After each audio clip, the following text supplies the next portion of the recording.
Assalamu alaikum. Hello and welcome. How are you guys? I hope all of you are doing well. Alhamdulillah, I'm also well by the grace of Almighty Allah. So today I would like to share with you do does did emphatic do does did. Okay, emphatic মানেটা কি?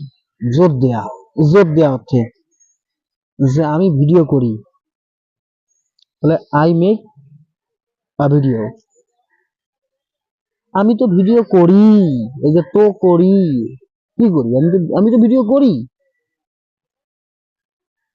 আমরা present indefinite টেন্সে auxiliary verb কি ব্যবহার করি? Do. এক্ষেত্রে ডুটা নিয়ে আসলেই আমাদের হয়ে যাবে emphatic. Okay, so I do make video,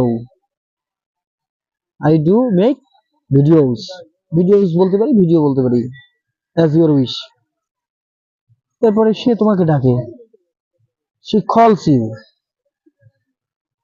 সে তো তোমাকে ডাকেই, সে তো তোমাকে ডাকেই, এই যে তো তোমাকেই ডাকেই, কি করে? সে তো তোমাকে ডাকেই, যে জোর দেওয়া অর্থে। তাহলে শি এর ক্ষেত্রে ডাজ হবে, আমরা জানি থার্ড পারসনের ক্ষেত্রে শি ডাজ কল ইউ, সে তোমাকে ডাকেই। আমরা বই পড়ি, উই রিড বুকস, আমরা তো বই পড়ি, তাহলে কি হবে? We do read books. And আমরা সেখানে গেলাম, তাহলে উই ওয়েন্ট দেয়ার। আমরা তো সেখানে গেলাম, বা আমরা তো সেখানে গেলামই, কি হবে?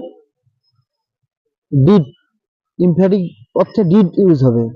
কিন্তু আমরা জানি সবসময় ডিডের পরে অক্সিলারি ভার্ব ডিড যখন হবে পাস্ট টেন্সের ক্ষেত্রে, তখন ডিডের পরে প্রেজেন্ট ফর্ম হয় সব সময়। Don't you know? Of course you know. Okay fine. আমরা সেখানে গেলাম, তাহলে উই ওয়েন্ট দেয়ার।